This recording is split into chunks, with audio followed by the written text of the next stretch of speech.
எந்த மாநிலத்திலும் திரைத்துறை அரசியலில் பெரிய தாக்கத்தை ஏற்படுத்தவில்லை. மம்முட்டி இருக்கிறார் கேரளாவில்,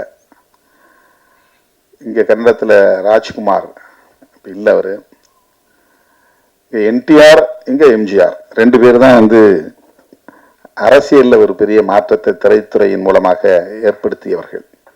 அவரும் கட்சி ஆரம்பித்த 5 வருஷத்தில் ஆட்சி பிடிச்சார், இவர் கட்சி ஆரம்பித்த 7 வருஷத்தில் ஆட்சி பிடிச்சார். ஆனால் இன்னும் தமிழ்நாட்டுக்குள்ள திரைத்துறை சார்ந்தவர்கள் இயக்குனராகவோ இசையமைப்பாளராகவோ அல்லது கதாநாயகராகவோ கதாநாயகியாகவோ நடித்தவர்கள்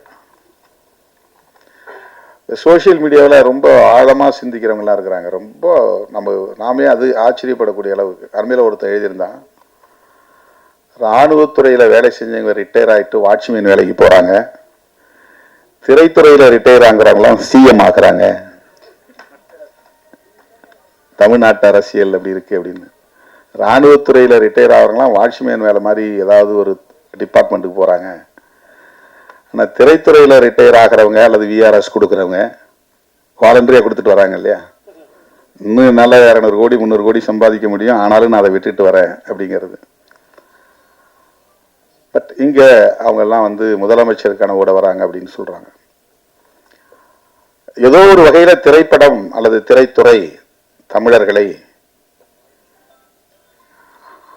ஆளுமை செய்கிறது, ஆதிக்கம் செய்கிறது.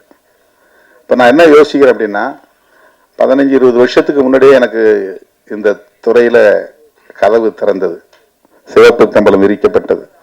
பல பேர் கூப்பிட்டாங்க, நான் அதை ரொம்ப அவாய்ட் பண்ணிட்டேன். இப்போ உங்களை மாதிரி இயக்குநர்கள் வந்து அழைத்து இந்த நிகழ்ச்சிகள் எல்லாம் பங்கேற்க செய்கிற போது இந்த கலை எந்த அளவுக்கு மக்களோடு நெருக்கமானதாக இருக்கிறது. மக்களை பற்றி தானே திரைத்துறை பேசுகிறது, மக்களிடமிருந்து அந்நியப்படவில்லை. மக்களுடைய அன்றாட வாழ்க்கையை, வாழ்வியலை, அவர்கள் எதிர்கொள்ளுகிற சவால்களை, நெருக்கடிகளை அழகியலாக கொண்டு வந்து நம் கண்முன்னே நிறுத்துகிறார்கள், கோர்வைப்படுத்தி கொண்டு வந்து நிறுத்துகிறார்கள். இசை பின்னணியோடு அதற்கு பெரும் அளவில் உயிர்ப்பை கொடுக்கிறார்கள். அதில் வருகிற இசையும் ஒலி வெள்ளமும் காணும் மக்களின் கவனத்தை வெகுவாக ஈர்க்கிறது. அதில் சொல்லப்படுகிற கருத்துக்கள் மக்கள் உள்ளத்தில் பதிகிறது. மக்களிடமிருந்து அந்நியப்படுகிற ஒன்று அல்ல, அந்நியப்பட்ட ஒன்று அல்ல, மக்களின் இயல்பான வாழ்வியலை பேசுகிற ஒன்று. இதை எந்த அளவுக்கு நேர்மறையாக கையாள முடியும், பாசிட்டிவா இதை ஹேண்டில் பண்ண முடியும், கையாள முடியும் அப்படிங்கிறது அந்த இயக்குனருடைய பார்வையை பொறுத்தது. கதாநாயகனும் கதாநாயகியும் இயக்குனர் என்ன சொல்றாங்களோ அதை தான் செய்வாங்க. ஆனால் இயக்குனருடைய பார்வை முற்போக்கானதாக இருந்தால், ஜனநாயக பூர்வமானதாக இருந்தால், இளைய தலைமுறையை நல்வழிப்படுத்தக்கூடியதாக இருந்தால், திரைப்படங்கள் மிகப்பெரிய அளவிலே சமூக மாற்றத்தை உண்டு பண்ணக்கூடிய ஒரு சக்தியாக விளங்கும். அதில் பிற்போக்குத்தனமான கருத்துக்கள் இல்லாமல், குடும்ப படமாக இருந்தாலும் சரி, வெறும் காதல் படமாக இருந்தாலும் சரி, அரசியல் நெடி வீசுகிற படங்களாக இருந்தாலும் சரி, பிற்போக்குத்தனமாகவும் படம் எடுக்க முடியும், முற்போக்கு சிந்தனையோடவும் படம் எடுக்க முடியும். பழமைவாதத்தை ஆதரிக்கவும் முடியும், புதுமைகளை ஏற்று அதை ஜனநாயகப்படுத்தி மக்களிடத்திலே கொண்டு போய் சேர்க்க முடியும். தங்கமணி அவர்கள் என்னை தேடி வந்து இந்த இசை வெளியீட்டு விழாவிலே பங்கேற்க வேண்டும் என்று முடிவெடுத்தார், அழைத்தார் என்றால், நான் அவரை ஒரு ஜனநாயக சிந்தனையாளராகத்தான் பார்க்கிறேன், முற்போக்கு சிந்தனையாளராக பார்க்கிறேன். இல்லைன்னா அவர் என்ன சூஸ் பண்ண வேண்டிய அவசியம் இல்லை. ஏன்னா என்னுடைய கருத்தியலோடு அவருடைய சிந்தனையும் நேர்கோட்டில் இருந்தால் மட்டும்தான் என்னை அழைக்க அவர் முடிவெடுக்க முடியும்.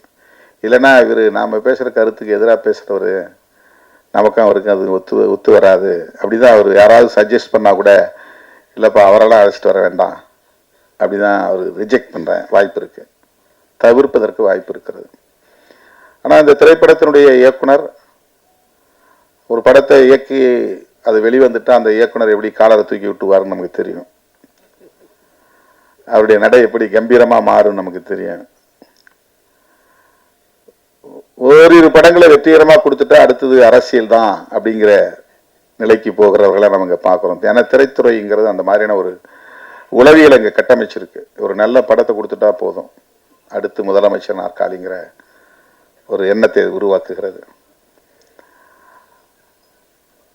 ஆனால் ஒரு உண்மையை நம்ம தெரிஞ்சுக்கணும், தேசத்தில் முதலமைச்சர் பதவியும் பிரதமர் பதவியும் ஒப்பீடு செய்து பார்க்க வேண்டிய தேவை இருக்கிறது.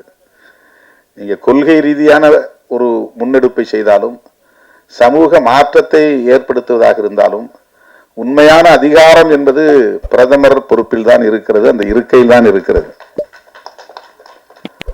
நாம் அதுக்கு பெருசாக ஆசைப்படுறதா, எல்லாருமே சிஎம் ஆகணும் தான் நாம் ஆசைப்படுறோம். நமக்கு தெரிஞ்சது சீஃப் மினிஸ்டர் தான் ரொம்ப அல்டிமேட் பவர் அப்படின்னு நம்ம நினைக்கிறோம். உண்மை அது இல்லை. இது ஒரு தாசில்தார் ஆஃபீஸ் மாதிரி தான். இது ஒரு கலெக்டருக்கும் கீழே இருக்கிற ஒரு பெரிய அளவில் இதை நீங்கள் கொள்கை முடிவுலாம் எடுக்க முடியாது. சமூக மாற்றங்களை பெருசாக செய்ய முடியாது. ஒரு ஊழல் இல்லாத அரசாங்கனால ஒரு மாநிலத்தில் கொடுக்க முடியும்னு சொல்லலாம், மாநில உரிமைகளை பாதுகாக்க முடியும்னு நம்ம சொல்லலாம். ஆனால் உண்மையான அரசியல் அதிகாரம், ஆட்சி அதிகாரம் எங்கே இருக்குன்னா கான்ஸ்டிடியூஷன் பிரகாரம் பார்த்தா டெல்லியில் தான் இருக்கு, பிரதமர் பதவி தான் இருக்கு. இப்போ தமிழர்கள்ட்ட யாருக்கிட்டுமே பிரதமர் ஆகணுங்கிற எண்ணமே வரமாட்டேங்குது. ஒரு தேசிய அரசியல பேசணும், தேசிய அளவில் நம்ம ஒரு சக்தியாக மாறணும், அடுத்து நாம பிரதமர் இருக்கை நோக்கி நகரணும். ஒரு பிரதமர் ஆயிட்டா ஈழத்தமிழர் பிரச்சனைக்கு நம்ம தீர்வு காண முடியும். மாநில முதலமைச்சரானா ஆக முடியாது, செய்ய முடியாது. இன்னும் அந்த அடிப்படையை நம்மளால புரிஞ்சுக்க முடியாம இருக்குது. முதலமைச்சர் ஆயிட்டா போதும் ஈழத்தமிழர் பிரச்சனையை தீர்த்துடலாம் அப்படின்னு நினைக்கிறாங்க. முடியவே முடியாது. ஏன்னா தமிழ்நாடு முதலமைச்சர் மொத்தம் 30 பேர்ல ஒரு ஆள், அவ்வளவுதான். 545 எம்பிக்கள்ல ஒரு 40 எம்பி தான் இங்க இருந்து போறோம். மிச்சம் 500 பேர் இந்தியா முழுக்க இருக்கிறாங்க. அவெல்லாம் சேர்ந்துதான் பெரும்பான்மை கருத்தை உருவாக்க முடியும், ஒரு கொள்கை முடிவு எடுக்க முடியும். நான் அதை குறைச்சி மதிப்பில்லை, ஒரு ஒப்பீடு நமக்கு தேவை. எப்படி எது அதிகாரம் பெற்ற பதவி அப்படிங்கிறத நம்ம பார்க்க வேண்டியிருக்கிறது. இப்போ எது எப்படி இருந்தாலும் திரைத்துறையில் நாம் பேசுகிற அரசியல், திரைப்படங்களில் நாம் பேசுகிற அரசியல், இன்றைக்கு உலகமே ஜனநாயகத்தை வலியுறுத்துகிற ஒரு இடத்தை அடைஞ்சிருக்கிறோம். ஏன்னா ஒரு காலத்தில் மன்னர் ஆட்சி காலம் இருந்துச்சு, அப்போ எதேச்சதிகாரமான போக்கு இருந்துச்சு. அதெல்லாம் இன்னைக்கு எந்த நாட்டிலும் இல்லை. எல்லா நாடுகளும் ஜனநாயக அரசுகளாக இன்னைக்கு மாறி இருக்கிறது. ஜனநாயகம்தான் 20ஆம் நூற்றாண்டின் மிகச்சிறந்த கண்டுபிடிப்பு. அதுதான் இன்னைக்கு நம்மளெல்லாம் இந்த சுதந்திரத்தை தருது, அதுதான் பேச வைக்குது, அதுதான் நம்மளை உரிமைகளை கோர வைக்குது, அதுதான் நம்மளை இப்படி ஒரு படம் எடுக்க முடியும் அப்படிங்கிற ஒரு சுதந்திரத்தை அது தருகிறது. ஜனநாயகம் தான் சுதந்திரத்தை தருகிறது. அந்த ஜனநாயக சிந்தனை அப்படிங்கிற விஷயத்த இன்னும் ஆழமா ஆழமா ஆழமா மக்கள்கிட்ட நம்ம கொண்டு போய் சேர்க்கணும். பாகுபாடு கூடாது, உயர்ந்தவன் தாழ்ந்தவன் பிறப்பின் அடிப்படையில் இல்லை, ஆணும் பெண்ணும் சமமானவர்கள்தான், எந்த பாகுபாடும் ஜெண்டர் டிஸ்கிரிமினேஷன் அப்படிங்கிறது கூடாது. இதையெல்லாம் நாம் ஏதாவது ஒரு வசனத்துல போற போக்கில் அதை சொல்லும்போது அது ஆழமா ஒரு குழந்தையின் உள்ளத்துல பதியும். சாதி பெருமிதம் பேசுறதுங்கிறது பழமைவாதம். சாதிலாம் வேண்டாம், நாம எல்லாம் ஜனநாயகமா சமத்துவமா சகோதரத்துவமா வாழ்வோம் அப்படின்னு சொல்றது இடதுசாரி அரசியல் முற்போக்கு சிந்தனை. அவ்வளவுதான். இதுல ஒன்றும் பெரிய விஷயம் கிடையாது. நீ கம்யூனிஸ்ட் கட்சியில சேர்ந்தாதான் ஒரு இடதுசாரி முற்போக்குன்னு அர்த்தம் கிடையாது. ஜனநாயகத்தை நம்பினாலே அது இடதுசாரி சிந்தனை தான், அது முற்போக்கு சிந்தனை தான். ஜனநாயகத்தை நம்புறதுங்கிறது வேற என்ன? சுதந்திரம், சமத்துவம், சகோதரத்துவம், அவ்வளவுதான் டெமோக்ரஸி. நான் பேசுறதுக்கு சுதந்திரம், நான் கருத்து சொல்றதுக்கு சுதந்திரம், நான் இந்த திரைப்படத்தை எடுக்கிறதுக்கு சுதந்திரம், இந்த மாதிரியான அரசியலை பேசுவதற்கு சுதந்திரம், இதெல்லாம் அனுமதிக்கிறது தான் ஜனநாயகம். அதை விட சகோதரத்துவங்கிறது தான் ரொம்ப முக்கியமானது. இது ரெண்டும் இருந்தாதான் சமத்துவங்கிறதே நிகழும். இப்போ உலகம் முழுக்க என்ன போராட்டம் நடக்குதுன்னா, அது ஜென்சி ரெவல்யூஷன்றாங்க. இப்போ நேபாளத்தில் நடந்தது, இலங்கையில் நடந்தது, இப்போ மொரோக்காவில் அது நடந்துகிட்டு இருக்கு அப்படின்லாம் சொல்றாங்க. இந்த புதிய தலைமுறையின் புரட்சி அப்படின்னு சொல்றாங்க, இந்த இளம் தலைமுறையின் புரட்சி, இந்த சோசியல் மீடியா தலைமுறையின் புரட்சி அப்படின்னு சொல்றாங்க. எதுவாக இருந்தாலும் ஒண்ணுக்கு தான் போராடுறாங்க. என்னன்னா ஈக்குவாலிட்டிங்கிறது தான், சமத்துவங்கிறது தான். அதுதான் ஜனநாயக சிந்தனை. அந்த உணர்வு தங்கமணி அவரிடத்திலே இருப்பதனால்தான் அவர் திருமாவளவனை தேடி வந்தார் என்று நான் நம்புகிறேன். அந்த உரிமையோடு உங்கள் முன்னால் நான் நிற்கிறேன். தங்கமணி அவர்களின் இந்த முயற்சி வெற்றி பெற வேண்டும்.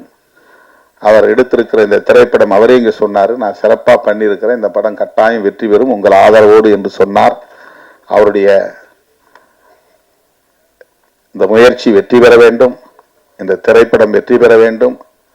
அதற்கு ஜனநாயக சிந்தனை உள்ள அனைவரும் ஆதரவு நல்க வேண்டும் என்று வேண்டுகோள் விடுத்து, இந்த திரைப்பட குழுவை சார்ந்த அனைவரையும் பாராட்டி வாழ்த்தி வாய்ப்புக்கு நன்றி கூறி முடிக்கிறேன். நன்றி, வணக்கம்.